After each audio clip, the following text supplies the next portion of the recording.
네, 아무튼 좋습니다. 그럼 오늘도 마찬가지로 저희가 실습 페이지 만들어 볼 거고요. 여기 새 페이지 누르시고, 네, 오늘 실습으로 만들어 주도록 할게요.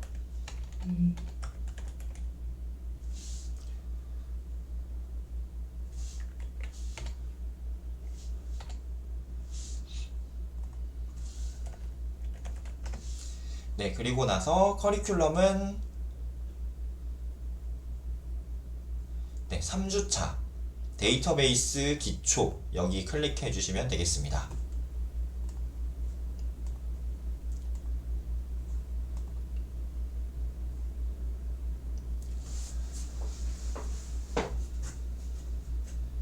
네. 네.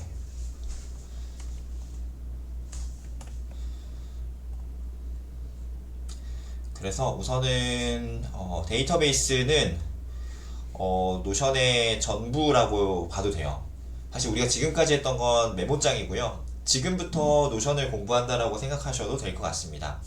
그래서 노션의 어떤 데이터베이스는 가장 강력한 도구이고요. 사실 여기서 노션을 많이 포기도 하시는 것 같아요. 아니, 데이터베이스를 정복하지 못해서 노션 너무 어렵다, 노션 못하겠다, 약간 그렇게 해서 다시 예전에 사용하던 엑셀이나 수기나 이렇게 돌아가는 것 같거든요. 그래서 일단은 데이터베이스는 기본적인 형태는 표가 가장 기본 형태고요. 그리고 이 표를 가지고 다양하게 변화시킬 수가 있어요. 캘린더로 만들어 볼 수도 있고, 아니면은 우리 칸반 보드라고 해서 어떤 그런 보드 형태로 만들 수도 있고, 아니면 타임라인으로 만들 수도 있고, 뭐 우리 페이스북이나 뭐 인스타그램 스레드 같은 피드 형태로 만들어 볼 수도 있어요. 그래서 가장 기본적인 표 형태를 가지고 이제 내가 의도를 담을 거예요. 이 데이터베이스는 어떻게 보이면 좋겠다라는 걸. 그래서 그러한 것들을 오늘 구체적으로 하기보다는 오늘은 기초 강의고요. 조금 용어들 위주로 살펴볼 거예요. 그래야지 이후에 하는 학습들에서 자, 속성을 바꿔주세요 라고 했는데 속성이 뭔지 모르면 못 따라올 수 있거든요. 그래서 오늘은 용어들을 좀 정리한다라고 생각해 보시면 될 것 같고요. 사실 오늘 수업은 뭔가 수업이라는 느낌보다는 그냥 데이터베이스에 있는 것들을 그냥 하나하나 다 클릭해서 열어보는 시간이 될 거예요.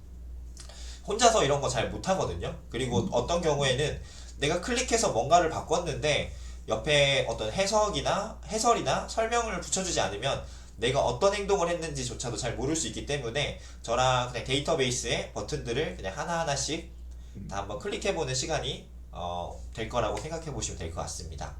우선은 데이터베이스 만드는 것부터 해볼게요. 두 가지 방법이 있는데 첫 번째는 우리가 그 노션의 모든 기능을 담고 있는 슬래시를 활용하는 방법입니다.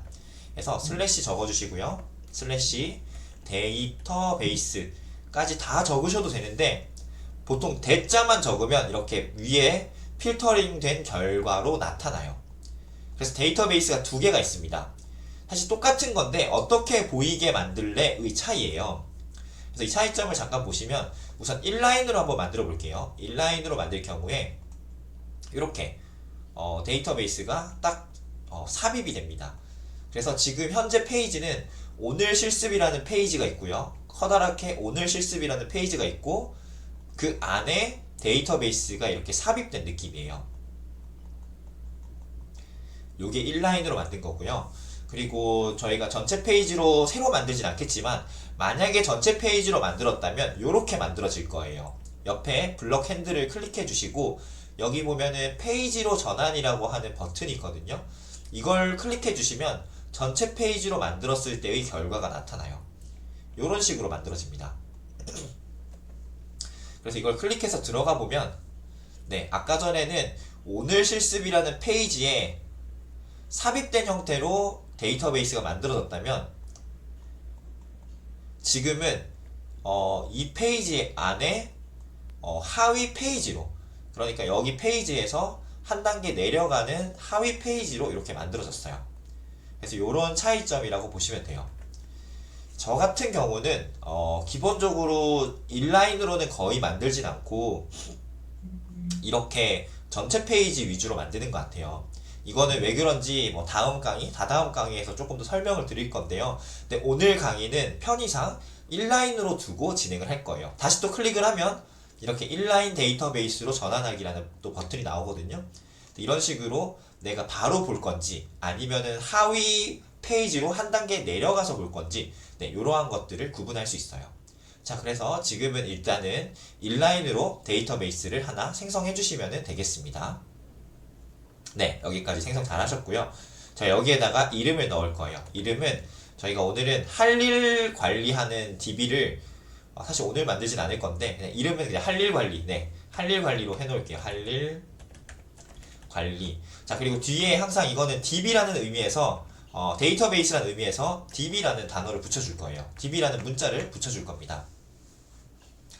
사실 이거는 저 말고 그 이전부터 노션을 쓰시던 분들끼리 만들어 놓은 규칙 같은 거예요. 그래서 제가 나중에 다른 분들과 노션으로 협업하게 될 때도 이렇게 DB자가 붙어 있으면 아, 이건 DB구나 라고 이해하고 쓰면 되는데요.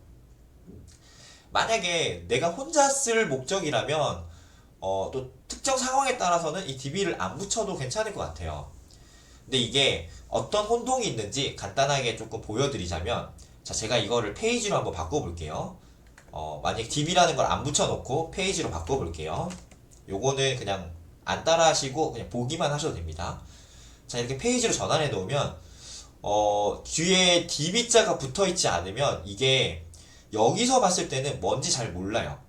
물론 이 모양이 아이콘이 그 표 모양으로 생겼죠. 이렇게. 그래서 이거 표 모양으로 생겼으니까 이게 데이터베이스 표구나 라는 걸 인지할 수도 있지만 우리가 이제 하다 보면은 거의 기본 아이콘은 잘 안 쓰게 돼요. 이 목적에 따라서 아이콘을 부여하게 되거든요. 그래서 할 일 관리니까 체크박스로 이렇게 만들어 놓으면 자, 이렇게 해놓으면 이젠 진짜 페이지인지 데이터베이스인지 구분이 안 가요. 그럼 제가 페이지를 하나 더 만들어 볼게요. 정말 구분이 안 가나. 자, 여기에다가 슬래시 페이지 이렇게 해주고, 그리고 이 페이지 이름을 똑같이 할 일 관리라고 만들고 아이콘을 체크로 만들어 놨어요. 자, 이제 어때요? 둘 중에 누가 데이터베이스인지 구분이 가요? 물론 이렇게 얘기할 수도 있겠죠. 그러면은 이름을 바꾸면 되잖아요. 아이콘을 바꾸면 되잖아요. 할 수 있는데, 네, 그래서 이름을 바꾼 거예요. 할 일 관리 DB라고. 물론 아예 바꿔도 되긴 해요. 이거는 뭐 오늘 할 일 이런 식으로 이름을 바꿔놔도 되긴 하겠죠. 근데 일을 하다 보면 네이밍이 어떤 비슷한 목적으로 만들어진 친구들끼리는 겹치게 되는 일들이 상당히 많거든요. 그래서 네, 그냥 DB일 경우에는 데이터베이스로 두는 게 좋겠다. DB라는 표현을 붙여주는 게 좋겠다. 그래야지 나중에 일이 안 꼬여요. 유지보수하기도 편하고요. 컨트롤 P를 누르면 검색 기능이 있거든요. 자, 이렇게 검색을 했을 때 할 일 관리가 이렇게 두 개가 있거든요. 헷갈려요. 그러면 이게 뭐가 뭐지? 네, 물론 데이터베이스 쪽에서는 이렇게 데이터베이스라는 표시가 나오고 또 데이터베이스가 아닌 애들은 DB라는 표시가 없기 때문에 뭐 이런 걸로 구분하면 되죠. 하지만 사실 직관적이지 않죠. 또 멘션을 해야 될 경우에 골뱅이 할 일, 네, 이렇게 했을 때 지금도 마찬가지로 둘 중에 누구를 멘션해야 될지, 그럼 이거 일일이 다 클릭해봐야 돼요. 내가 멘션해야 될 친구가 이건가? 저건가? 이렇게 일일이 확인을 해봐야 되기 때문에 네, 기본적으로 네이밍은 겹치지 않도록 하는 게 좋은 것 같고요. 또 DB라는 표현을 붙여주면은 지금 설명할 수 없는 많은 부분들이 좀 해결되는 상황들이 있습니다. 그런 것 생기면 또 한번 설명드릴게요. 자, 아무튼 그래서 할 일 관리 DB로 만들어 주도록 할게요. 제목을. 네. 그리고 요거를 다시 인라인으로 바꿔주도록 할게요. 네. 지금 첫 번째 데이터베이스를 만드는 방법을 살펴봤고요. 두 번째는 데이터베이스를 지금 이거는 맨 처음부터 새롭게 만드는 거잖아요. 완전 새롭게 만드는 거예요. 뉴예요. 바닥에서부터 시작하는 거예요. 그런데 제가 어디 뭐 기업 컨설팅이나 아니면 학원 컨설팅을 가보면 자체적으로 만들어 놓은 표들이 보통 있어요. 학원 같은 경우는 뭐 학생 목록이 되겠고, 뭐 기업 같은 경우는 뭐 재고 관리라던가 뭐 그런 기존에 사용하던 어떤 엑셀이라던가 그 만들어진 마스터 DB 같은 것들이 보통 존재해요. 그러면 이미 만들어진 표가 있다면 엑셀이나 뭐 스프레드시트나 이런 데서 만들어진 표가 있겠죠. 뭐 보통 이런 느낌이겠죠. 뭐 학생 이름,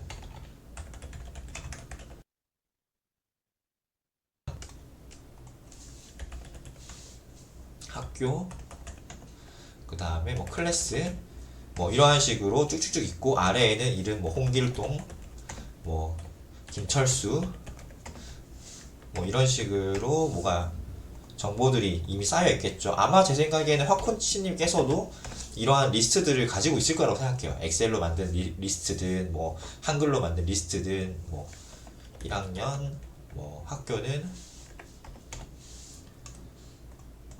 저 오랜만에 엑셀을 하니까 엄청 뻐벅이네요.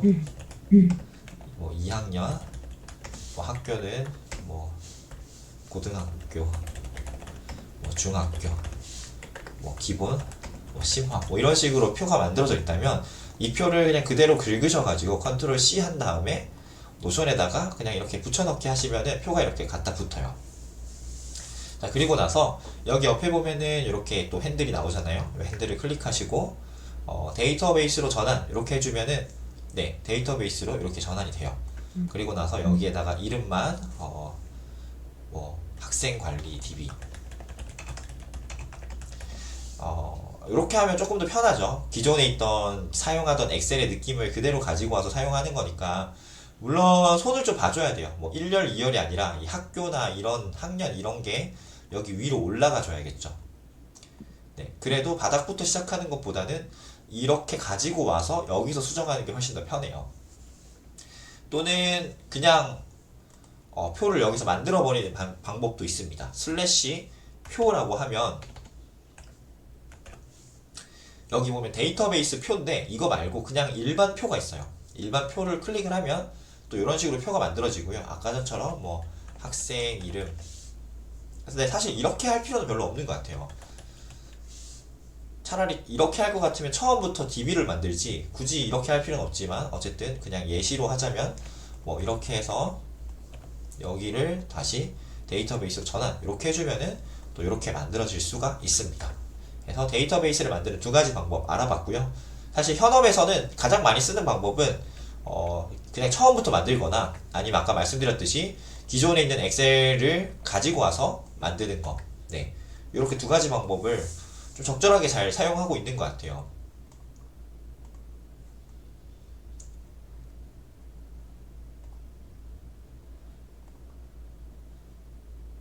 네, 여기까지 뭐 어려운 거 없으시죠? 네네. 네네. 네, 그리고 나서 자, 데이터베이스의 속성과 유형이라는 걸 알아볼 건데요. 그 속성과 유형이라는 거는 그 데이터의 어떤 그 표시하는 방법의 차이들이라고 생각하시면 될 것 같아요. 예를 들면 뭐 저 이렇게 강인이라는 사람이 있다고 해볼게요. 강인희라는 사람이 있어요. 그러면은 이 사람의 직업도 있을 거고 뭐 성별도 있을 거고 뭐 이 사람을 표시할 수 있는 다양한 속성들이 있을 거잖아요. 그럼 직업에서는 뭐 노션 크리에이터, 성별은 뭐 남자, 그 다음에 뭐 가족에서는 역할이 뭐 아빠, 뭐 이런 식으로 그렇다고 해서 세 명이 존재하는 게 아니잖아요. 각자 따로따로 존재하는 게 아니라 이 하나의 어떤 강인이라는 어떤 객체가 데이터가 이렇게 보여질 수도 있고 이렇게 보여질 수도 있고 이렇게 보여질 수도 있고 하는 것처럼 우리는 하나의 속성이 여러 가지의 의미를 담을 수 있는데 그럴 때 이런 다양한 속성들을 활용하게 될 거고요. 그리고 각각의 속성에는 타입이라는 게 있어요. 그래서 어떤 하나의 속성이 있으면 이 속성에는 이름이 있을 거고요. 그리고 타입이 있을 거예요. 타입은 유형이에요. 유형. 유형이 있을 겁니다. 자, 그럼 첫 번째 할 일 관리를 하기 위해서 속성을 하나 추가를 해볼 건데요. 일단 맨 처음에 기본적으로 이름이라고 하는 속성이 존재해요. 자, 속성은 이 열을 따라가요. 열, 세로줄. 그래서 같은 세로줄은 다 같은 속성이에요.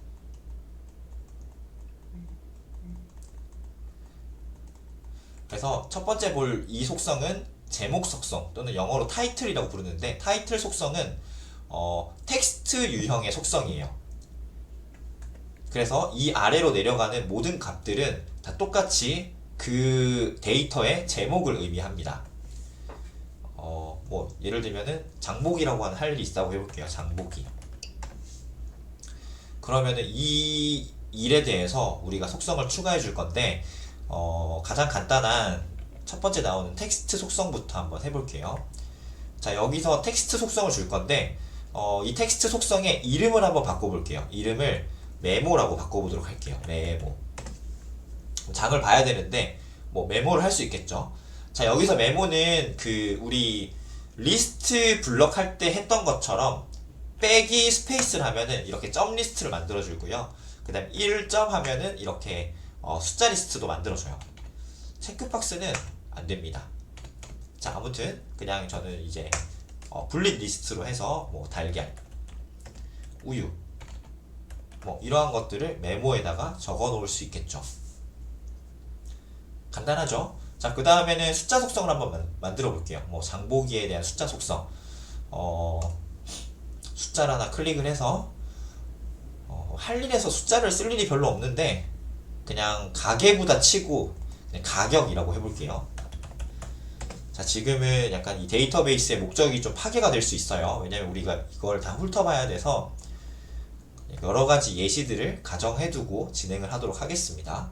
그러면은 뭐 장을 보는데 가격 맥시멈을 뭐 한 10만 원으로 잡았다. 이렇게. 그리고 숫자 같은 경우는 여기를 클릭해 보면 속성 편집에 와서 숫자 형식을 바꿀 수 있어요. 지금은 just 숫자로 되어 있는데 이거를 클릭해 보면 뭐 여러 가지 것들로 바꿀 수가 있습니다. 그 중에서 한국 원화 여기 KRW 이렇게 해놓으면은 뭐 이렇게 한국 돈으로도 표시할 수 있어요. 장보기라는 행위를 할 건데 이 장보기라는 거의 속성 중에 또 메모라는 속성도 존재하는 거고요. 가격이라는 속성도 존재하는 거죠. 자, 그 다음에 날짜라는 속성도 만들 수가 있어요. 네, 날짜라는 속성을 만들어서 이 속성의 유형도 날짜입니다. 뭐 바꿀 수도 있어요. 이 이름을 뭐 일정으로 바꾼다거나 뭐 시작일이라고 해볼게요. 뭐 예정일, 시작일이라고 해볼게요. 시작일이라고 해서 클릭을 해보면 만들 수 있는 게 다 다르죠. 자, 텍스트 같은 경우에는 이렇게 막 텍스트가 입력이 돼요. 뭐 이렇게 숫자들도 입력이 되고요. 자, 이러한 것들을 입력할 수 있는 반면 여기 숫자 속성에서는 텍스트가 입력이 되지 않아요. 왜냐면 이것의 유형이 숫자만 들어와야 돼 라고 되어 있기 때문에 숫자밖에 입력을 할 수 없는 거예요. 자, 마찬가지로 이거는 날짜예요. 날짜이기 때문에 여기에다가 날짜와 관련된 숫자들을 넣으면 입력이 돼요. 예를 들면은 뭐 2026년 0101 뭐 이렇게 하면 안 되네요. 점을 넣어야 됩니다. 점 이렇게 해주면은 입력이 됩니다. 그런데 날짜 형식에 유효하지 않는 숫자들, 아까 전에 막 입력했던 것처럼 뭐 이런 숫자들 입력이 되지 않는 거죠. 또한 텍스트들도 입력이 되지 않아요. 자, 그러니까 각 속성에는 맞는 유형의 데이터만 넣을 수가 있어요. 그렇기 때문에 속성과 유형은 같이 따라다닌다고 보시면 돼요. 속성이 있는데 그 속성의 유형에 맞는 데이터들만 입력을 할 수 있다. 자, 이렇게 시작일 뭐 이런 거 정할 수 있고요. 그리고 똑같은 속성을 계속 만들 수 있어요. 예를 들면은 여기서는 메모라고 했는데 또 하나 텍스트 속성을 또 만들어서 다른 이름을 정해줄 수 있는 거죠. 뭐 여기에는 뭐 비고 이런 식으로 만든다거나 같은 텍스트지만 텍스트는 이렇게 줄 모양으로 생겼거든요. 그래서 같은 텍스트지만 여러 개를 만들 수 있고요. 대신 이름이 똑같아지면 안 돼요. 얘도 역시 메모로 만들면 할 수 없습니다. 이거는 나중에 수식을 사용할 때 속성을 불러와야 되는데 이름이 똑같으면은 불러오지 못하는 그런 상황을 대비해서 이렇게 겹쳐지지 않도록 만들어 놓은 것 같아요. 네, 마찬가지로 이름이 겹치면 안 되는데 지금 같은 유형에서 이름이 겹치는 것도 안 되고요. 다른 유형의 속성들도 이름이 겹치면 안 돼요. 이름을 시작일로 만들어 볼게요. 네, 시작일은 이미 존재한다고 하죠. 이게 달라도 안 됩니다.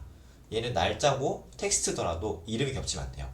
그래서 지금 주의해야 될 게 세 가지가 있어요. 속성이 있는데 이 속성에서는 이름이 있고요. 그리고 이 속성한테는 유형이 있어요. 별거 아닌 개념 같지만 이러한 것들이 잘 잡혀 있어야 나중에 뭐 데이터베이스들끼리 연결을 하고 수식을 사용하고 이러한 경우에 잘 이해할 수 있기 때문에 그냥 간단하다라고 생각하지 마시고 생각할 때 이거는 속성이고 속성에는 이름이 있고 유형이 있구나 이런 거를 계속 생각하면서 넘어오시면 좋을 것 같습니다. 날짜를 하나 더 추가해 볼게요. 날짜를 이거 삭제하고 속성 삭제하고 날짜는 뭐 또 하나 넣어준다면 종료일 이렇게도 넣어줄 수 있겠죠.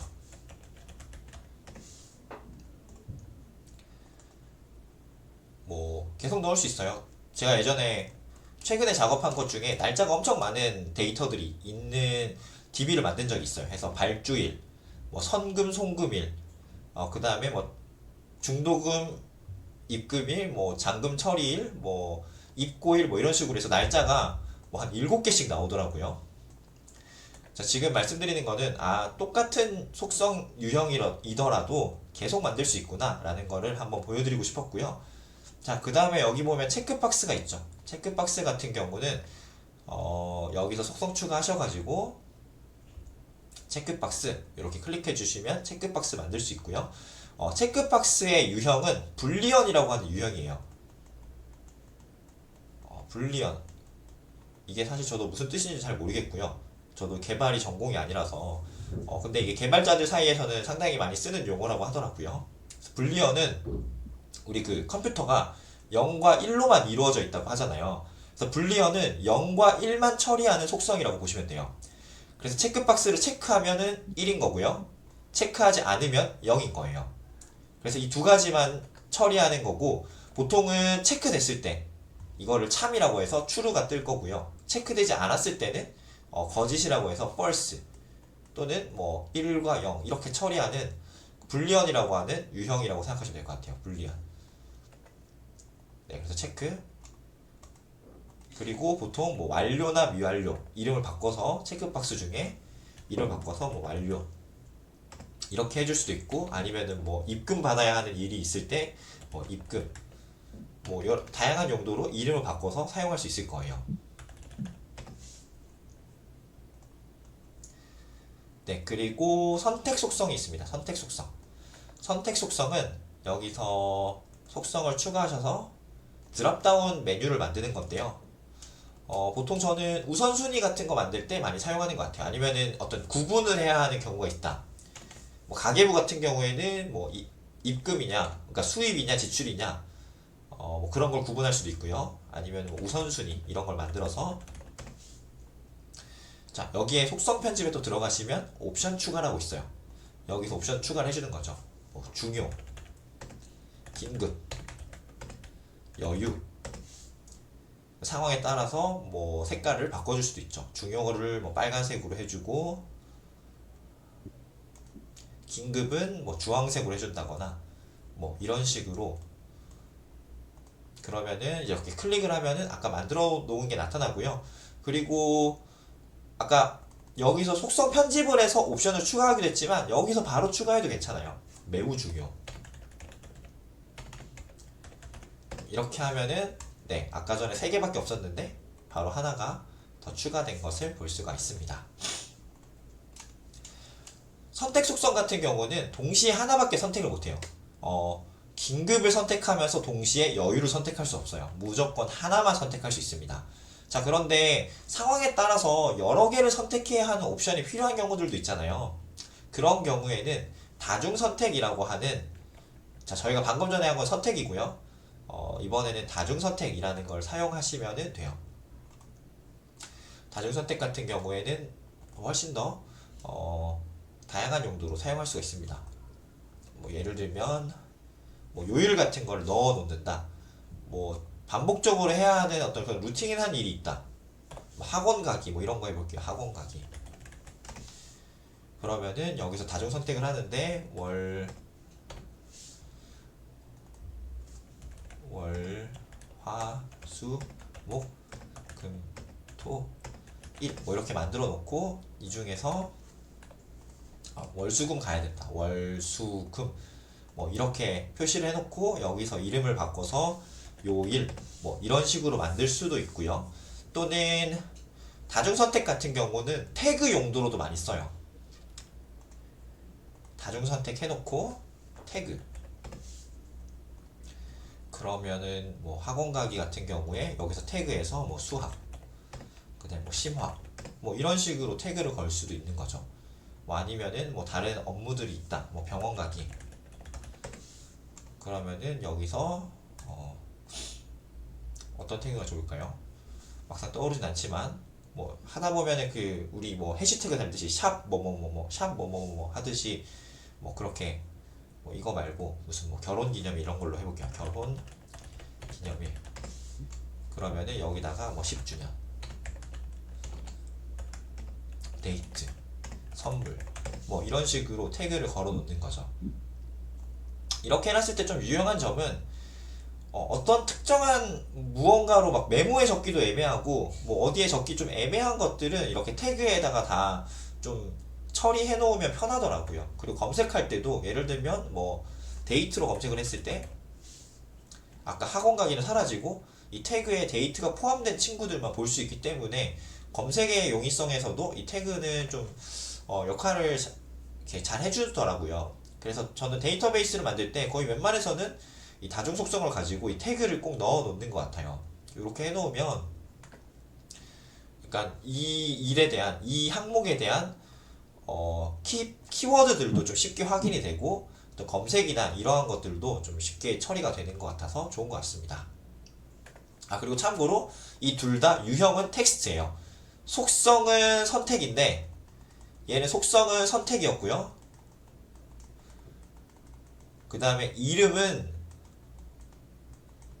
요일이었고 그 다음에 네 타입은 텍스트였어요. 뭐 글자였으니까 당연히 텍스트죠. 얘는 똑같은데 이름은 태그고 속성은 다중 선택이었다. 뭐 그렇게 이해해 주시면 되겠습니다.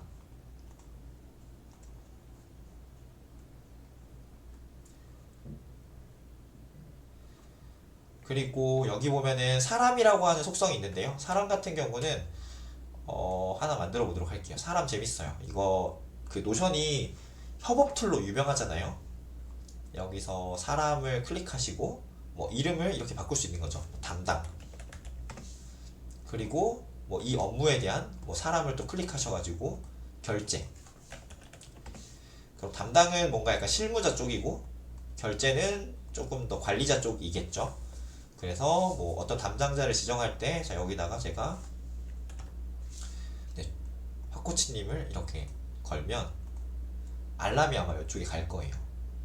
어때요? 알람 왔나요? 여기 수신함에 보시면 누가 날 멘션했다고 알람이 뜰 거예요. 네, 이런 식으로 담당자를 지정하거나 또는 그 관리자를 지정할 때뭐 이런 식으로 그 관리자는 강인이 뭐 이렇게 이런 식으로 일을 처리하는 방법들도 있습니다. 할 일이니까 저는 그 아내와 할 일 관리를 그 노션을 통해서 하고 있는데요. 그래서 이런 식으로 누가 할 일인지 네, 오셨네요. 네, 그렇게 관리를 하고 있어요. 그 외에 또 다양한 속성들이 있는데요. 저희가 오늘 다 살펴보긴 좀 어려울 것 같아요. 뭐 복잡한 것들이 많거든요. 특히 관계형, 수식, 롤업, 버튼 이 친구들은 이거 하나당 2시간씩 2시간이 뭐예요? 관계형만 가지고 한 10시간 할 수 있을 것 같아요. 그래서 매우 복잡한 친구들이라서 이것들은 좀 심화된 기능들이고요. 오늘은 이쪽에 있는 이 바 위에 있는 이 친구들 위주로 한번 살펴보도록 할 겁니다. 지금 빠진 게 전화번호, 이메일 이런 친구들이 있는데 이것도 보면 우리 전화번호를 여기에다가 적을 수도 있을 거예요. 여기 메모에다가 뭐 010, 뭐 1234, 5678 이런 식으로 적을 수도 있을 거예요. 하지만 차이점은 여기서 적은 전화번호는 전화번호로서 링크가 걸려있진 않아요. 내가 클릭을 한다고 해서 전화를 바로 걸도록 넘어가진 않습니다. 그런데 여기다 그냥 바로 할게요. 여기 와서 십자가 속성 추가를 해도 되지만 여기를 클릭하시고 오른쪽에 삽입을 통해서 그냥 바로 옆에다가 속성을 추가할 수 있어요. 여기다가 속성을 추가해서 전화번호를 하게 돼서 이렇게 입력을 해주면 여기에 똑같이 전화번호를 입력해 볼게요. 010-1234-5678 이렇게 입력을 하게 되면 자, 지금 여기 보면 밑에 이렇게 선이 하나 그어져 있는데 이거는 링크가 걸려 있다는 뜻이에요. 어떤 링크냐면 전화를 걸 수 있는 링크가 되어 있는 거예요. 그래서 지금 이런 식으로 뭐 전화를 걸 수 있는 환경이라면 휴대폰 같은 경우는 클릭하면은 바로 그 휴대폰 전화 앱으로 넘어가요. 지금 휴대폰이 아니라 PC라서 이렇게 PC에서 전화할 수 있는 환경으로 넘어가게 되는 건데 저 같은 경우는 휴대폰과 연결이라는 어떤 이 기능을 걸어놨기 때문에 여기로 넘어갔고요. 만약에 이거 말고 뭐 스카이프나 요새는 스카이프 안 쓰죠. 아무튼 그 인터넷 전화할 수 있는 기능을 그 PC 안에 구축을 해둔다면 바로 전화 기능으로 넘어가게 될 거고요. 마찬가지로 이메일 같은 경우도 오른쪽에 삽입을 해서 여기 이메일을 추가해 볼게요. 여기도 만약에 뭐 qwer@asd.com 이렇게 하나 만들어 볼게요. 자, 그럼 이것도 휴대폰 같으면 내가 만약에 메일 앱을 설치해놨어. 지메일 앱을 설치해놨다. 클릭하면 지메일 앱으로 바로 넘어가요. PC 같은 경우는 뭐 아웃룩 기능을 구축해놨으면 이렇게 메일을 보낼 수 있는 환경으로 바로 이동을 하게 됩니다. 그래서 이러한 점은 참 편한 것 같아요. 그러니까 보통 내가 메모를 해놨는데 전화번호를 메모해놨다. 그러면은 이렇게 드래그 해가지고 복사한 다음에 붙여넣기, 그 전화 앱에 가서 붙여넣기를 해야 될 거잖아요. 마찬가지로 이메일 같은 경우도 이렇게 되어 있지 않고 그냥 일반 텍스트로 해놨다면 이거 말고 네, 일반 텍스트로 해놨다면 링크가 걸린 채로 왔네요. 링크를 풀어야 될 것 같은데 네, 아무튼 메모에다가도 링크를 걸 수가 있긴 합니다. 여기 이렇게 지금 밑줄이 되어 있죠. 근데 이거 말고 얘를 복사해서 링크가 생겨버렸어요.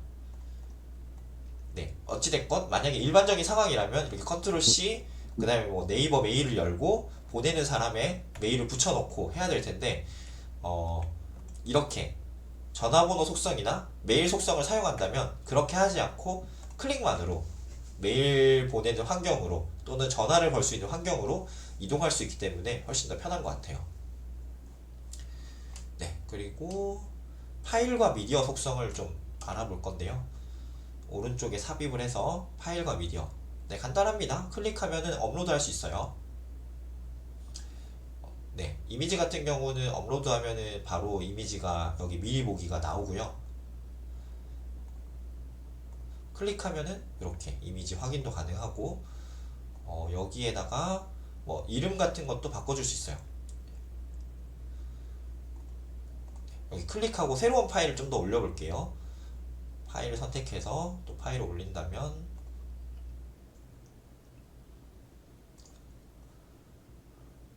네, 여기 PDF를 한번 올려보도록 할게요.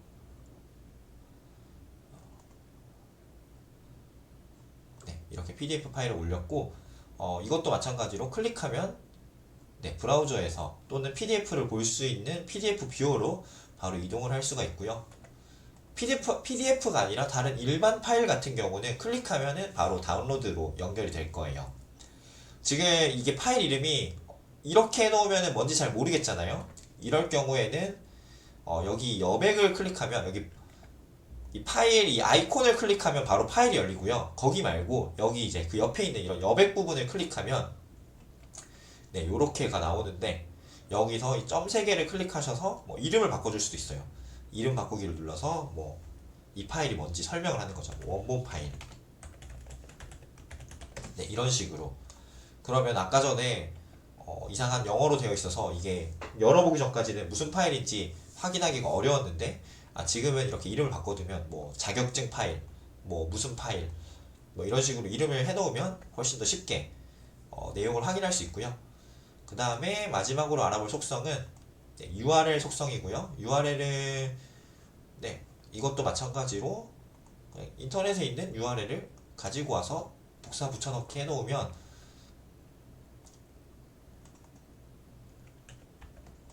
저희가 이런 식으로 뭐 위에다가 북마크를 사용해서 내가 가고자 하는 어떤 채널을 빠르게 이동할 수도 있지만 여기에다가도 이렇게 URL을 입력해두면 훨씬 더 편하게 이동을 할 수가 있죠. 그래서 저 같은 경우도 제가 사용하고 있는 여러 채널들이 있거든요. 그래서 그런 채널들만 따로 모아서 여기 채널 관리 이런 메뉴로 오면은 URL 속성을 이용해서 여기 URL에다가 다 걸어놨죠. 여기 오픈 채팅 클릭하면은 오픈 채팅으로 가고, 그래서 뭐 이러한 기능들을 잘 활용하면은 내가 가지고 있는 채널들도 이렇게 북마크 위에 이런 거 활용할 수도 있지만, 네, 노션에서도 네, 이 업무 처리할 때 좀 편하게 할 수가 있는 것 같습니다. 네, 이렇게까지 해서 기본적인 속성들 알아봤는데요. 뭐 하면서 좀 뭐 궁금한 부분이나 뭐 혹시 뭐 이런 것도 가능해요, 뭐 이렇게 떠오르는 부분이나 뭐 그런 거 있으실까요? 음, 특별히 없는 것 같아요. 네, 그럼 쭉쭉 넘어가도록 할게요. 그 다음에 아까 전에 그 텍스트에는 다 유형이 있다고 했어요. 유형. 타입이 있다고 말씀드렸잖아요. 그래서 이걸 조금만 더 비교를 해보고 넘어갈게요. 노션 같은 경우는 올바른 유형을 사용하는 게 정말 중요하거든요. 자, 그래서 우선 좀 처음에 제가 적응하기 어려웠던 부분은 엑셀과의 차이점인데, 엑셀 같은 경우는 이렇게 한 줄이 뭐 같은 의미를 가지지가 않아요. 예를 들면 위에다가 숫자를 적었는데 아래에다가는 네, 이런 식으로 위에는 숫자, 아래에는 한글 뭐 이런 식으로 적을 수가 있어요. 그런데 노션은 만약에 숫자 속성이라면 그게 안 돼요. 자, 위에다가 숫자를 적었어요. 1, 2, 3을 적었으면 아래에다가 하나, 네, 이런 식으로 문자가 적혀지지 않아요. 이렇게는 똑같은 그 규칙으로만 만들어져요. 여기서는 위에는 숫자, 아래는 문자, 이렇게 서로 다른 규칙으로도 작성이 가능하죠. 그래서 처음에 제가 좀 어려웠던 부분은 이게 좀 어려웠던 것 같고요. 그 다음에 또 하나는 제가 문자랑 숫자랑 한번 비교를 한번 해볼 건데요. 둘 다 지워주고, 그 다음에 이거는 제가 아까 원으로 설정해놨는데 다시 숫자로 바꾸도록 할게요. 자, 여기에다가 제가 뭐 1000을 적어보고 아래에다가 2000을 적어볼게요. 그럼 지금 봤을 때 얘가 지금 텍스트거든요. 이렇게 생겼으니까. 그리고 요거는 샵 표시가 되어 있는데, 샵 표시가 된 건 기본적으로 아이콘을 바꿔주지 않는 이상 이거는 텍스트고, 네, 이건 숫자예요. 넘버예요. 똑같이 이것도 1000을 적고 아래다가 2000을 적어볼게요. 문자는 가장 큰 차이점이 계산이 되지 않아요. 자, 여기 그 헤드를 클릭하시고요. 여기 계산이라고 하는 부분이 있습니다. 여기에 마우스를 올려보면 이렇게 두 가지 옵션이 나와요. 뭐 계산 안 하면 안 하는 거니까 무시하고 수와 비율이 나오는데, 수 같은 경우는 전체 몇 개 있냐 알려주는 거예요. 일단 모두 세기를 클릭해보면, 자, 이 데이터에 있는 데이터 숫자가 두 개라는 거예요. 하나를 삭제하면 한 개가 되겠죠. 자, 이런 식으로 수를 세거나 또는 자, 이렇게 한 번 만들고 나면 그 다음부터는 여기로 가서 계산하지 않으셔도 괜찮아요. 한 번 만들고 나면 여기서 클릭하실 수 있고요. 또는 비율을 할 수 있어요. 빈값 세기. 빈값 세기 하면은 지금 빈 게 없죠. 빈 게 없으니까 100%인 거고, 이걸 지워주면은 비어있는 게 생기니까 50%. 사실 빈값은 이 체크박스에서 많이 써요. 체크박스에서도 빈값을 해주면 이게 체크 표시된 비율. 자, 그러면은 이렇게 하면 50%, 이렇게 하면 100%. 비율 계산할 때 편하겠죠. 자, 아무튼 이 텍스트에서는 뭐 1000과 2000을 더하고 싶어, 아니면 1000과 2000에 대한 평균을 구하고 싶어, 최대값 최소값을 구하고 싶어, 그런 걸 할 수가 없어요. 왜냐면 얘는 우리가 숫자로 보고 있지 않고 문자로 보고 있기 때문이에요. 그런데 숫자 같은 경우는 여기서 계산을 해주면 아까 수와 비율 뿐만 아니라 새로운 게 하나 생겼죠. 추가 옵션이라고. 자, 여기를 클릭해보면 이런 것들을 할 수가 있어요. 합계, 평균, 중앙값 뭐 이런 것들, 아까 제가 얘기했던 그런 계산들. 그래서 합계를 클릭해보면 이 두 값의 합인 3000이 나오고요. 또 평균을 클릭해보면 두 값의 평균인 1500이 나타나는 걸 볼 수가 있습니다. 엑셀 같은 경우는 썸이라는 함수를 보통 많이 써요. 근데 그런 거 안 쓰고 노션에서 바로 해주죠. 엑셀 같은 경우는 1000이랑 2000이 있으면 여기서 썸을 사용해서 이렇게 두 개를 이렇게 합쳐주죠. 눈이 빠졌네요.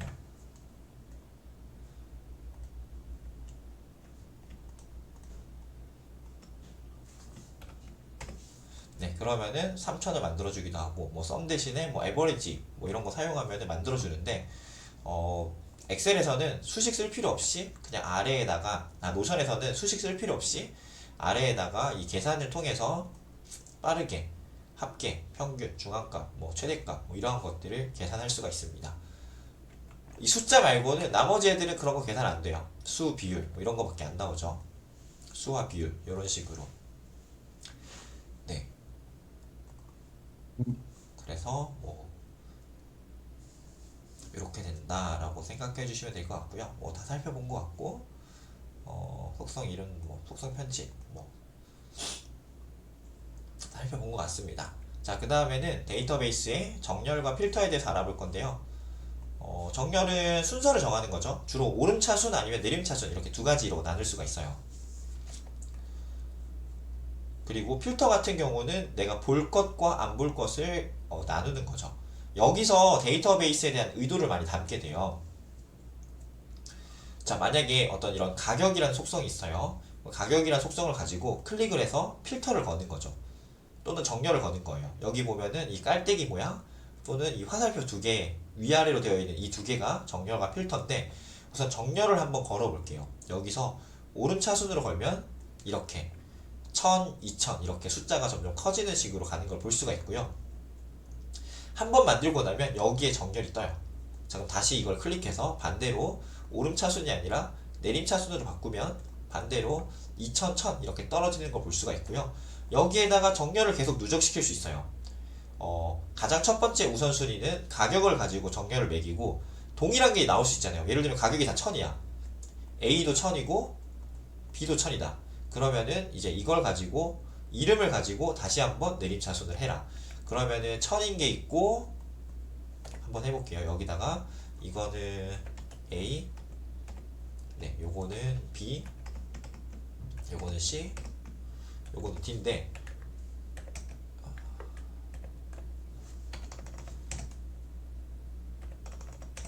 여기 아니죠. 가격 가지고 할 거니까 가격에다가, 네, 요렇게 해놨을 경우에 첫 번째 우선순위는 가격으로 하고 두 번째 우선순위는 이름으로 오름차순을 해라. 이렇게 하면은 지금 가격은 맞고 1000이 동일한 친구들끼리 중에서는 이렇게 BCD로 나오는 거 볼 수가 있죠. 만약에 이거를 아래 걸 바꿔주면은 가격으로 먼저 2000, 1000으로 내림차순을 했고, 그 다음에 여기서는 DCB로 이렇게 반대로 떨어지는 걸 볼 수가 있고, 또 이거를 바꿔주면은 또 바뀌겠죠.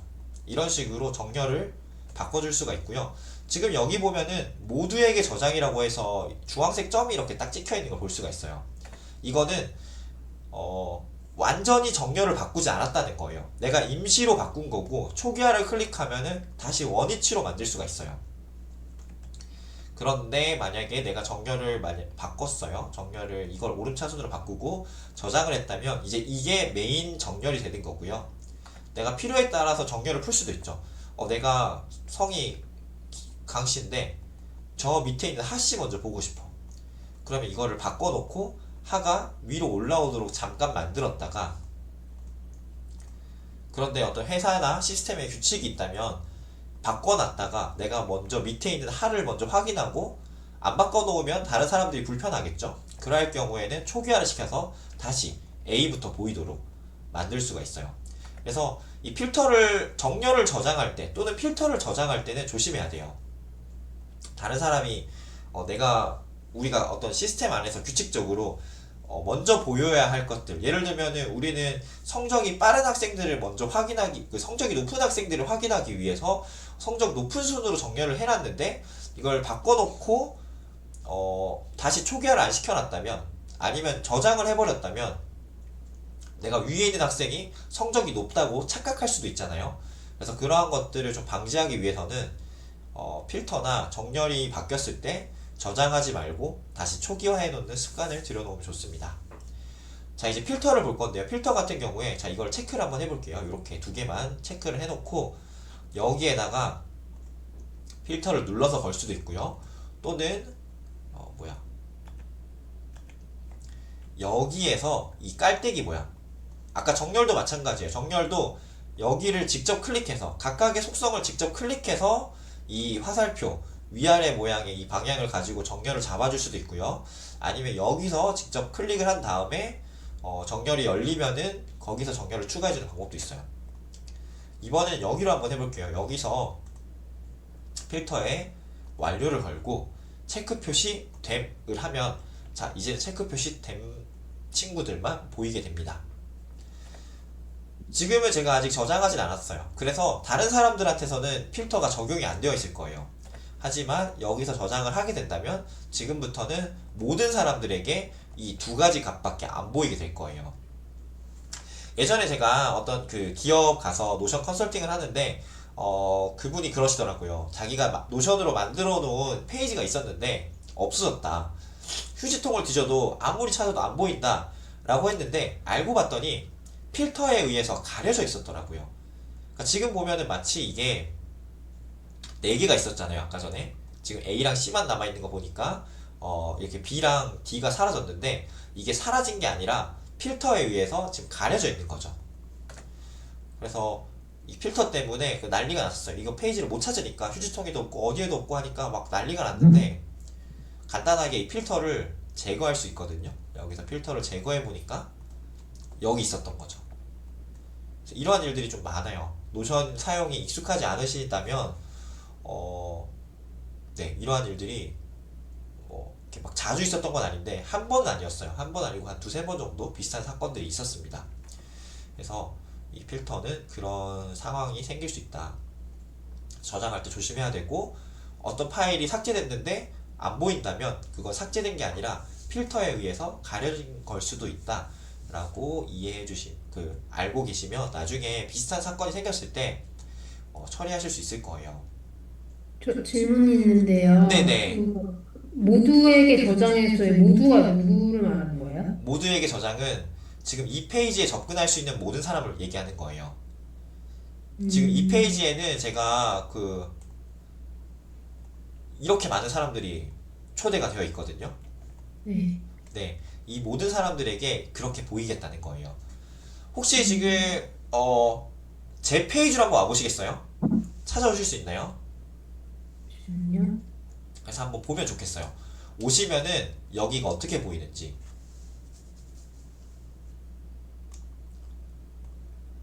어떻게 하지? 제가 태그를 한번 걸어볼게요. 그리고 알람 타고 오시면 됩니다.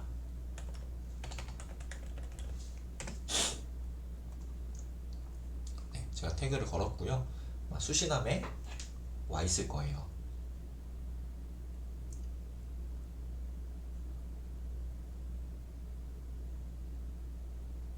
다음에 와서 여기서 다른데요? 지금 난 A만 보이는구나. 거기까지 어떻게 가요, 그러면? 어디와 계세요? 저는 A 페이지거든요. 아, A 페이지요? 네. 거기서 A 페이지 오셨으면은 A 페이지 위에 보면은 요거 보이세요? 네네. 요거 타고 이렇게 한번 나와 보시겠어요? 네네네, 맞어요. 자, 지금 여기가 지금 어떻게 보이세요? 그냥 A씨만 보여요. A씨만 보이죠? 제가 필터를 한번 풀어볼게요. 대신 저장하진 않을 거예요. 지금은 어떻게 보여요? 잠깐만요, 새로 고치면. 지금도 A씨만 보이는데요? 이번에는 제가 모두에게 저장을 해볼게요. 4개 다 보여요. 4개 다 보이죠? 어떤 느낌인지 아시겠죠? 자, 필터를 저장하지 않으면 나한테는 필터가 변경된 상태로 보이지만 다른 사람들에게는 원래 필터대로 보여요. 저장된 필터대로. 게시랑 똑같은 거네요. 그쵸. 그래서 저장하기 전까지는 다른 사람들이 보는 화면이 변경되진 않아요. 네, 그래서 이제 자연스럽게 보기와 레이아웃으로 넘어가 보도록 할게요. 지금 저희가 정렬과 필터까지 했는데 잘 이해하신 것 같아요. 자, 그 다음에 볼 부분은 보기와 레이아웃입니다. 보기는 뭐냐면, 자, 여기 데이터베이스 옆에 십자가 모양 플러스 버튼이 있는데 여기에 마우스를 올려보면은 새 보기 추가라고 해서 이렇게 설명이 나와요. 자, 그 말은 이 플러스를 누르면 보기라는 게 추가가 되는데, 이 보기는 영어로 view라고 해요. 잘 번역된 건지 잘 모르겠어요. 저는 좀 직관적이지 않은 느낌은 있는데요. 자, 아무튼 여기를 클릭하면 내가 선택할 수 있어요. 어떤 보기로 만들 건지. 일단은 표로 만들어 보도록 하겠습니다. 표가 지금 익숙하니까 표로 만들면 새 보기가 만들어졌어요. 똑같은 표가 두 개가 아마 만들어져 있을 거예요. 자, 그래서 이 각각의 것들이 보기예요. 지금 저희는 두 개의 보기를 가지고 있습니다. 근데 둘이 똑같다 보니까 의도가 담겨져 있지 않아요. 그래서 저는 첫 번째 보기의 이름을 바꿀 거예요. 첫 번째 보기의 이름을 이렇게 보기를 클릭하시면 이름을 바꿀 수 있어요. 이름 바꾸기를 클릭해서 저는 얘의 보기에 어떤 의도를 담을 거냐면 미완료라는 의도를 담아서 이름을 미완료라고 적을 거예요. 그래서 여기 그 완료에다가 필터를 걸 건데, 미완료니까 완료 중에서 표시가 안 된 친구들만 보여야겠죠. 그래서 필터에서 체크 표시되지 않음. 네, 그래서 이렇게 이 보기에 의도가 담겼어요. 이제 클릭되면 이 보기에서는 사라져요. 그럼 매번마다 필터를 바꿔주는 게 귀찮으니까 그 옆에 보기에다가 다른 필터로 또 만들어주는 거죠. 그래서 이 옆에 보기의 이름은 완료로 바꿀 거고요.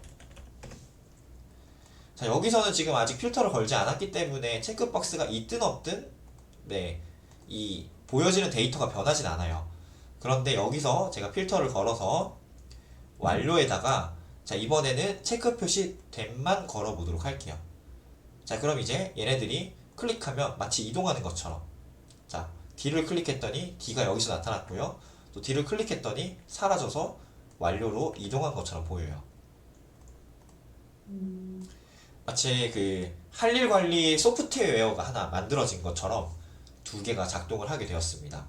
근데 여기서 좀 직관적으로 좀 실수하는 부분이, 마치 두 개의 영역에서 이 데이터가 왔다 갔다 한다는 느낌을 받을 수가 있어요. 근데 그게 아니라 하나의 데이터베이스에서 보기를 통해서 이쪽에 보여지거나 이쪽에 보여지거나 이렇게 차단해주고 열어주고 약간 그 차이라고 생각하셔야 돼요. 요 느낌 이해 가세요?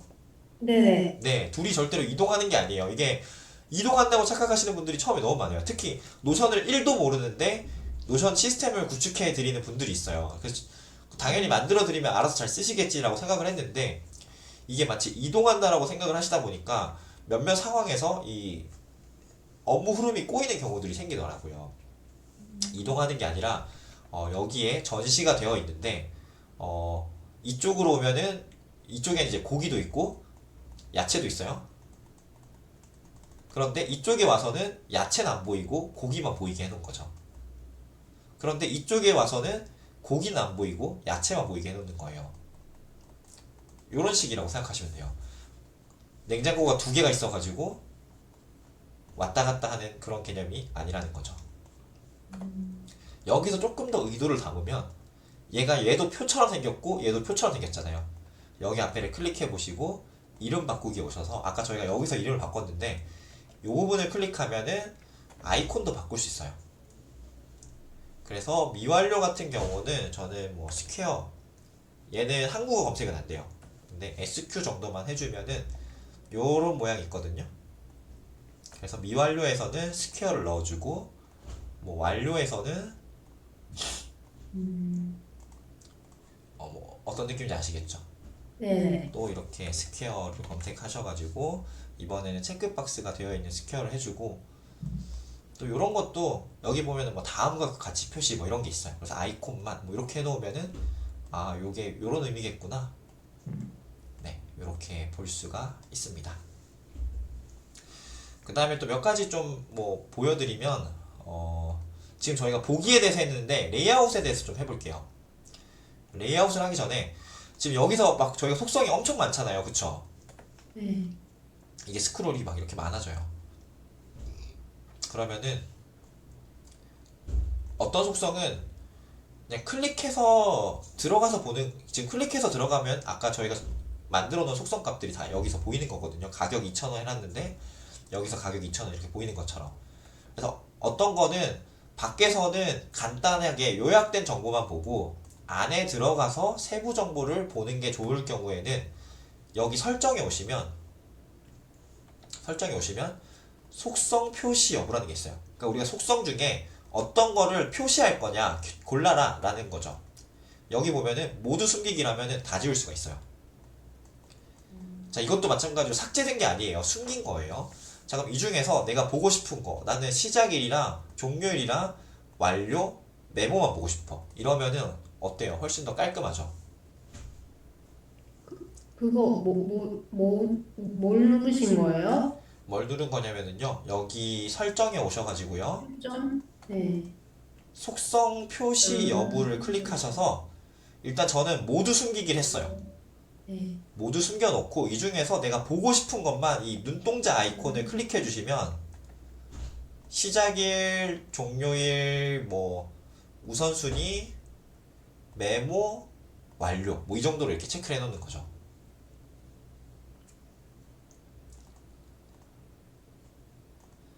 근데 저희는 미완료만 바꿨잖아요. 네. 그래서 완료는 바뀌어 있지 않는데 완료와 미완료를 똑같은 형식으로 만들고 싶다. 그러면은 이 완료를 삭제해 주시고 이 미완료를 이걸 다시 복제해 주시면 돼요. 아까 전에 저희가 여기서 플러스를 눌렀거든요. 네. 이 플러스가 아니라 여기 점 3개 이 점 3개를 클릭하셔서 복제해 주시면 미완료가 이렇게 2개가 만들어져요. 좀 세게. 좀 세게. 어? 잠시만요. 네, 새 보기 추가 말고 말고. 새 보기 추가 말고 옆에 점 3개를 클릭하시면 네. 보기 복제라는 게 나와요. 그치. 아, 네네. 그러면은 저희가 미완료를 2개 만들 수 있는데 아까랑 똑같은 모양으로 아까 그 완료는 막 속성이 덕지덕지 많았잖아요. 네. 네, 그게 아니라 좀 정갈하게 만들어 놓은 상태에 보기를 복제할 수 있고 여기서 이름을 다시 바꿔주는 거죠. 얘는 완료로 바꾸고 그래서 가능하면 하나를 완전하게 세팅을 해놓고 걔를 복제해서 이렇게 만들어서 쓰는 게 저는 시간도 줄이고 좋은 것 같아요. 이 방법이 더 깔끔한 것 같아요. 처음부터 2개를 만들어 놓고 2개를 계속 똑같이 만들어 가려고 하기보다는 하나를 제대로 만들고 다른 거 하나를 복제해주는 방식으로 복제한 다음에 나중에 필터만 바꿔주는 거죠. 그러면은 깔끔한 형태의 할일 관리 DB가 만들어졌고요. 이제 들어가서 또 정리를 하면 되는 거죠. 여기 아래에다가 저희 그 배운 것들 있잖아요. 뭐 제목 블록 사용해서 뭐 기획을 적어 놓을 수도 있고 아니면 뭐 체크박스를 이용해서 뭐 추가적인 할 일들, 뭐 디테일들 뭐 이렇게 해서 뭐 이 페이지만 지인들에게 공유를 한다거나 필요한 사람에게 공유를 한다거나 네, 그런 식으로 할 수가 있습니다. 보기 복제랑 아까 표를 하나 더 새 보기 추가한 거랑 똑같은 거네요, 기능이. 맞아요. 똑같은 건데 세보기 추가를 하면 그냥 난잡한 게 만들어질 수도 있는데 지금은 세보기를 해도 표가 하나밖에 없다 보니까 그 표 그 자체를 지금 가지고 오긴 하네요. 근데 상황에 따라서 이게 정렬이 잘 안 되는 경우들이 있어요. 그래서 가능하면은 잘 만들어진 친구들을 복제하는 게 편해요. 자, 이번에는 레이아웃을 좀 바꿔볼 건데요. 여기 옆에 새 보기 추가를 하고 캘린더를 한번 클릭을 해볼게요. 캘린더. 그럼 또 마찬가지로 새 보기가 만들어졌는데 달력이 만들어졌죠. 자, 여기 보면은 캘린더의 표시 기준이 시작일이라고 되어 있어요. 요거 확인 가능하세요, 지금? 저희가 날짜 속성을 여러 개 만들었어요. 뭐 시작일도 있고 종료일도 있었는데 저희는 시작일을 가지고 이렇게 딱 만들어 준 거고요. 아까 앞에 와서 여기 A, B, C, D 얘네들한테 날짜를 한번 부여해 볼게요. A는 뭐 5월 1일, 뭐 B는 뭐 5월 5일, 뭐 이런 식으로 날짜를 부여해 놓으면 여기 캘린더에 네, 그 날짜에 맞게 A, B, C, D 페이지가 이렇게 들어간 걸 볼 수가 있어요. 반대로 여기서 제가 하나 만들어 볼게요. 뭐 5월 뭐 15일, 5월 15일이 스승의 날인가요? 여기 스승의 날 이렇게 한번 적어 볼게요. 네, 이렇게 적었을 때 여기서 입력된 게 여기 앞에 뭐 완료 미완료에 가보면 아마 미완료에 있을 것 같아요. 미완료에 가보면 네, 스승의 날 5월 15일 이렇게 된 걸 볼 수가 있죠. 이것도 마찬가지로 똑같은 데이터베이스예요. 근데 어떤 상황에서는 표로 보이게 할 수도 있고 또 어떤 상황에서는 이렇게 달력으로 볼 수 있게 하는 거죠. 저는 이러한 것들을 데이터의 의도를 담는다라고 표현을 해요. 필터를 걸고 정렬을 거는 것도 의도를 담는 거지만 여기에도 나의 의도가 담기는 거죠. 아, 이 데이터들은 이렇게 날짜 개념으로 보이는 게 훨씬 더 좋겠구나. 이렇게 의도를 담는 거예요. 그리고 아까 전에 저희가 속성 보기라는 게 있었잖아요. 여기 속성 표시 여부. 여기서도 추가해 줄 수 있어요. 지금은 이름밖에 안 보이게 되어 있는데 여기에 완료를 표기를 한다거나 또는 우선순위를 표기를 한다거나 담당자를 표기를 한다거나 네, 여기 담당자를 표기하니까 이렇게 조정화 이렇게 나오잖아요. 또는 뭐 여기 담당자를 뭐 강인이 이렇게 해놓으면은 네, 이렇게 표기가 된다거나 네, 이런 걸 통해서 또는 다 넣을 수도 있겠죠. 모두 표시하기. 네, 그러면은 매우 지저분해 보이기 때문에 적당하게 필요에 맞게 표기를 해주면 될 것 같습니다. 몇 가지 조금 더 볼게요. 보기 추가를 해서 이번에는 타임라인으로 한번 가볼게요. 타임라인. 자, 타임라인으로 만들었더니 아까 그 ABCD가 이렇게 되어 있는 걸 볼 수가 있고요. 얘네들은 뭐 이런 기능을 통해서 서로 이제 선행 작업, 뭐 후행 작업 이러한 것들도 표시할 수 있고요. 이렇게 선으로. 또는 여기 보면은 월이 있는데 스케일을 월 단위 스케일로 할 건지 년 단위 스케일로 할 건지 아니면은 시간 단위 스케일로 할 건지 뭐 이런 식으로 스케일 조정도 가능하고요. 그 캘린더랑 가장 큰 차이점은 저희가 날짜 두 개 만들었잖아요. 시작일이랑 종료일이라는 거 두 개. 그래서 캘린더에서는 아까 저희가 선택할 수 있는 날짜가 하나밖에 없었어요. 시작일 하나. 그런데 타임라인은 둘 다 지정할 수 있어요. 타임라인에서 와서 여기 레이아웃이라고 하는 타임라인을 클릭하시면 별도의 시작일과 종료일 사용이라고 해서 이걸 클릭하면 선택할 수 있게 되고요. 여기서 종료일로 지정해주면 아까 여기에 이거를 5월 1일부터 5월 31일로 한번 정해볼게요. 이렇게 시작일과 종료일이 같이 지정이 되면 네, 얘가 5월 1일부터 5월 31일까지 이렇게 진행되는 걸 볼 수가 있어요. 장단점이 있는 것 같아요. 날짜를 하나만 표기를 했을 때 장점, 단점이 있고 날짜를 두 개를 표기했을 때 장점, 단점 뭐 이거 같은 경우도 이렇게 드래그 앤 드랍으로 이렇게 일정을 줄일 수도 있고요. 대신 캘린더에 와서는 아까 그게 A였나요? 지금 제가 A를 해놨는데 A가 5월 26일까지 진행된다고 되어 있어서 여기서는 얘가 A가 이렇게 쭉 나가는 걸 볼 수 있지만 캘린더에서는 이제 A가 여기 한 군데에만 멈춰있죠. 대신 자체적인 날짜를 뭐 옮겨줄 수도 있긴 해요. 얘를 그냥 잡고 시작일 자체를 Shift를 누르고 클릭을 하면 범위가 만들어지긴 해요. 시작일 자체도.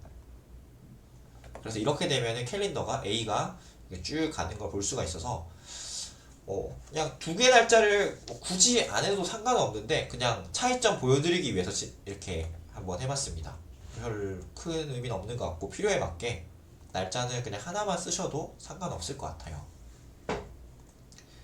네, 그 외에 뭐 피드 같은 경우에 피드는 그 아까 말씀드렸던 것처럼 뭔가 스레드나 인스타그램 보는 것처럼 이렇게 한 칸 한 칸 보이게 하는 거예요. 그래서 아까 전에 여기 내용에 보면은 뭐 추가적인 할 일들, 뭐 디테일들 이렇게 적어놨던 것들을 표 같은 경우는 클릭을 해야지만 안에 내용을 볼 수가 있죠. 이렇게 A를 클릭해서 들어와야지만 안에 페이지를 볼 수가 있는데 피드를 사용하면은 페이지를 열지 않고도 그 이 A 페이지의 내용을 간략하게 확인할 수 있어서 요거는 요거대로 잘 활용하는 기능인 것 같아요. 네, 요렇게까지 해서 저희가 데이터베이스에 있는 뭐 여러 가지 뭐 속성들, 필터들, 그 다음에 보기와 레이아웃들. 요거 갤러리만 하나 좀 보고 넘어갈게요. 나머지 것들은 그냥 클릭만 해보시면 충분히 이해할 만한 내용들이고요. 갤러리 하나 만들어 볼게요. 갤러리를 만들면 이런 식으로 만들어져요. 아까 저희가 뭐 기획해서 적어놨던 내용들이 좀 보이기도 하고요. 갤러리의 특징은 안에 있는 내용에 이미지를 넣으면 이미지랑 삽입해 볼게요. 이미지 여기다 이미지를 넣으면 봄. 네, 이렇게 바로 보여요.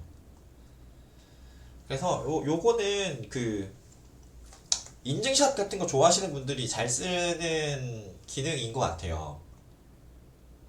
뭐 예를 들면은 할 일 관리를 하는데 뭔가 헤비 트래커로서 인증샷이 좀 필요하다. 뭐 식단이 필요하다. 그러면은 이렇게 해가지고 여기 속성에다가 체크 표시 해놓고 완료 표시 해놓고 이렇게 바로 체크하면서 오늘 먹었던 식단을 드래그 앤 드랍으로 이렇게 막 올려주는 거죠. 저는 사진 안 보이는데요? 사진 안 보여요? 그 지금 제 쪽에서 말인가요? 아니면은 그 정한님 쪽? 제가 그 본문에다가 이미지 넣는데 네. 여기 또 속성이 나와야 되는 거군요. 속성 그쵸? 아니요, 속성 아니에요. 제가 한번 볼게요. 갤러리까지 지금 만드신 거죠? 네. 지금 선물 사기 여기에 지금 넣었잖아요. 네. 여기서 중요한 거는 첫 번째 블럭이에요. 얘를 가지고 이렇게 쭉 올리면 이때는 보여요. 그래요? 그러네. 네. 그래서 여기서 보이게 하는 거는 첫 번째 블럭이고요. 또 다른 방법으로는 여기 옆에 오면은 여기 설정 있죠. 네. 설정에 오셔서 여기 갤러리 클릭하신 다음에 여기 보면은 카드 미리 보기라는 게 있는데 페이지 컨텐츠로 해놓으면 첫 번째 블럭이어야 되고요. 그 다음에 커버로도 많이 해요. 여기 보면 페이지 커버가 있거든요. 페이지 커버를 클릭해 보시면 이제는 안 보이게 되는데 이때는 여기 위에다가 커버를 추가해 주는 거예요. 커버로 변경하기 원스플래시 뭐 아무거나 네, 요걸로 한번 넣어 볼게요. 자, 요러면은 커버가 들어갔죠. 이제 또 하나는 아까 속성에 해야 되냐고 하셨잖아요. 그게 이제 여기 보면 또 있어요. 여기 오셔가지고 페이지 카드 미리 보기에서 페이지 커버에 컨텐츠 말고 페이지 속성 아까 저희가 추가해놨던 파일과 미디어 있잖아요. 자, 이걸 해놓으면은 아까 추가해놨던 파일과 미디어로 나타나요. 그래서 요거는 상황에 맞게. 근데 저는 컨텐츠에 놓는 게 가장 편하긴 하더라고요. 커버 같은 경우도 이렇게 위로 올라가가지고 커버 추가 눌러야 되고 하는데 페이지 컨텐츠 같은 경우는 그냥 드래그 앤 드랍으로 넣으면 되니까요. 이렇게 드래그 앤 드랍으로 넣으면은 바로 반영이 되니까 저는 이쪽이 제일 편한 것 같기는 해요. 페이지 컨텐츠 쪽이. 네, 이렇게 있고 나머지들도 한번 실습하면서 저희가 지금 안 눌러본 게 뭐 리스트 보드 한번 눌러볼까요? 뭐 하는 김에 보드까지도 한번 해볼게요. 추가를 해서 보드는 이게 칸반 보드라고 해서 지금 자동으로 일단 입력된 게 그 저희 선택 속성 만들어 놓은 거 만들어졌거든요. 그러면은 여기서 그냥 드래그 앤 드랍으로 해당 속성을 그냥 지정을 하는 거예요. 보통 같으면은 여기서 이렇게 드랍다운 메뉴를 만들어서 선택을 했겠죠. 그럼 스승의 날 여유 뭐 이런 식으로. 네, 근데 그렇게 할 필요 없이 그냥 드래그 앤 드랍으로 또는 진행 상태로 뭐 진행 중 뭐 단계들이 있을 거잖아요. 단계 특히 그 진행 상태 관련해서 보드는 많이 사용하는 것 같아요. 준비 중, 진행 중, 뭐 완료, 뭐 종료 뭐 이런 식으로 해서 이렇게 넘어갈 수 있도록 그렇게 많이 사용하는 것 같습니다.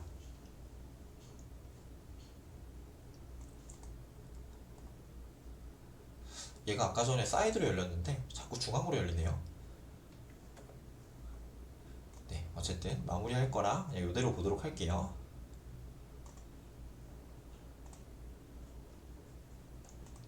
다시 사이드로 열렸어요. 어때요? 데이터베이스 막 어려울 거 별로 없죠? 아직까지는요. 네네. 네, 그래서 그리고 지금 현재 있는 이 보드를 또는 현재 있는 보기를 바꿀 때는 여기 오셔가지고 레이아웃 클릭하셔서 바꿔주시면 돼요. 새로 만들 수도 있고 기존에 만들어 놓은 애들을 바꿀 수도 있다.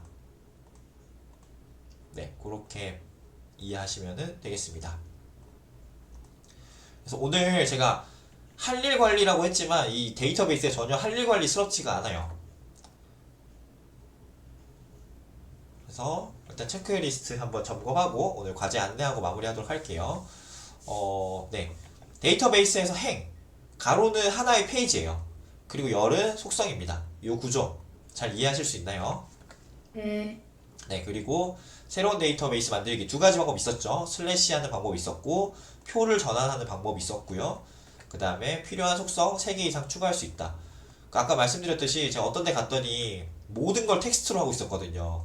네, 그렇게 하면은 네, 그냥 엑셀 쓰시는 게 네, 연락처는 연락처, 이메일이면 이메일, 뭐 사람이면 담당자면 담당 사람 뭐 이런 식으로 필요에 맞게 속성을 잘 사용한다면 노션을 더 극대화해서 사용할 수 있을 것 같고요. 그리고 이 필터와 정렬 이게 이제 찐이에요. 이제 여기서부터가 데이터를 관리하는 게 되는 거죠. 예를 들면 코치님 같은 경우도 제 생각에는 뭐 이럴 것 같아요. 뭐 코칭 중인 사람이 있을 거고 코칭 대기 중인 사람이 있을 거고 코칭이 끝난 사람이 있을 거잖아요. 그쵸? 완료, 네. 대기, 진행. 그러면은 이런 속성을 만들어서 진행 상태라는 속성을 만들어서 보드로 관리한다거나 뭐 그런 식으로 필요에 맞는 의도를 담아서 보이게 하는 거죠. 그러한 것들을 이제 하면서 좀 머릿속으로 많이 생각해 보시면 좋을 것 같아요. 그리고 결과적으로는 저희가 이 클래스를 통해서 원하는 거는 그런 결과물을 만들어내는 거거든요. 그래서 필터와 정렬 그리고 이 보기들 그래서 이게 어우러져야 내가 딱 필요로 하는 속성에 맞게 지금 저희가 세 가지를 배웠는데 속성과 유형까지는 데이터베이스를 구축하는 과정인 것 같아요. 구축하는 과정. 네, 구축. 자, 이제 이걸 만들었어요. 그래서 데이터를 담았어요. 이렇게 연락처도 담고 뭐도 담고 뭐도 담고 해서 담았어요. 자, 그리고 나서 얘네들을 어떻게 보이게 할 건지 정렬과 필터, 보기와 레이아웃을 통해서 내가 어떻게 나타나게 할 건지 이게 편해야 결국은 노션을 쓰게 되는 것 같아요. 이게 불편하면 캘린더로 봐야 편한데 이거를 갤러리로 만들어놨다. 불편할 수밖에 없겠죠. 갤러리로 봐야 편한데 표로 만들어놨다. 불편할 수밖에 없겠죠. 그래서 그런 것들을 좀 생각하셔가지고 저희가 오늘 이 할 일 관리 DB를 정말 할 일 관리스럽지 않게 만들었는데 저희 과제는 혼자서 다시 만들어 보기예요. 속성을 3개 이상 추가하셔야 되고요.